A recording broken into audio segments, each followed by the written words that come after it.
بسم اللہ الرحمن الرحیم ربنا آتنا فی الدنیا حسنہ وفی الآخرۃ حسنہ وقنا عذاب النار قال الامیر علیہ السلام کن للظالم خصما وللمظلوم عونا۔ امیر المومنین علیہ السلام ارشاد فرماتے ہیں کہ ظالم کے دشمن بن جاؤ اور مظلوم کے مددگار۔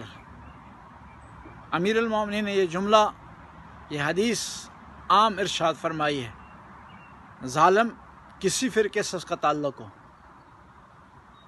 اس کی مخالفت کرنی چاہیے، چاہے وہ آپ کا سگا بھائی کیوں نہ ہو۔ اس لیے حدیث میں ہے کہ وانصر اخی کا ظالمن او مظلومن، تم اپنے بھائی کی مدد کرو چاہے وہ ظالم و مظلوم۔ راوی نے سوال کیا، جو ہے مظلوم کی مدد تو سمجھ آتی ہے، ظالم کی مدد کس طرح کی جائے؟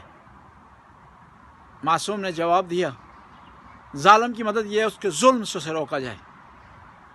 بس جو شیعان حیدر کرار ہیں، امیر المومنین کے ماننے والے، امیر المومنین کے چاہنے والے ہیں، وہ ہمیشہ ظالم کے دشمن ہوتے ہیں اور مظلوم کے مددگار ہوتے ہیں۔ اور ظالم ان کا سگا بھائی کیوں نہ ہو، اس کے دشمن ہیں، اور مظلوم اگرچہ وہ غیر کیوں نہ ہو، غیر مذہب سے کیوں نہ ہو، پھر بھی اس کی حمایت کرتے ہیں۔